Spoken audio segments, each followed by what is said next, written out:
मरहबा collection mall, readymade कपड़ों का भरपूर खजाना, jeans pant, T shirt, cargo pant, night pant, बच्चे और बच्चियों के लिए अच्छे खूबसूरत और उम्दा ड्रेस। पता याद रखें, जमुर हाई स्कूल मेन रोड, जैतून हजीन मस्जिद के पास। ईद उल अज़हा का मौका है, अल्हम्दुलिल्लाह इत्मीनान और सुकून के साथ तमाम ही मुसलमानों ने लश्कर वाली ईदगाह पर ईद उल अज़हा की नमाज़ अदा की, दुआ मांगी, खुतबे को सुना।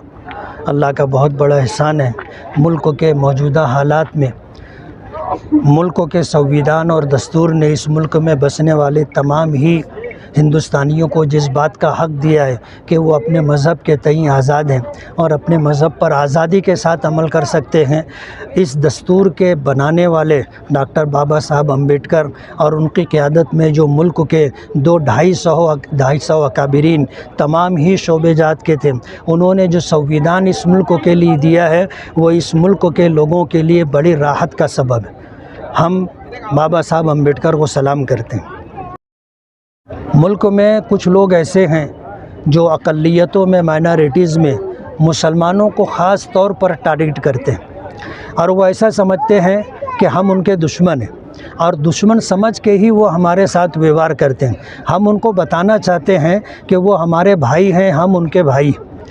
हमारे मजहबी एक अमल को जिसे जिहाद कहते हैं, उन्होंने आज तक उसको समझा नहीं और न समझने की वजह से किसी ने लव जिहाद कहा, तो किसी ने लैंड जिहाद कहा, तो किसी ने जो है ओट जिहाद कहा। आने वाले दिनों में पता नहीं कौन कौन सा जिहाद इनकी तरफ से आएगा, लेकिन मैं एक मुसलमानों में एक ज़िम्मेदार होने के नाते उन्हें ये पैगाम देना चाहता हूँ कि जिहाद बहुत मुक़द्दस लफ्ज़ है। उसका माना ये है कि नेकी और भलाई के कामों को आम करने के लिए जो भी कोशिश की जाएगी उसको जिहाद कहते हैं।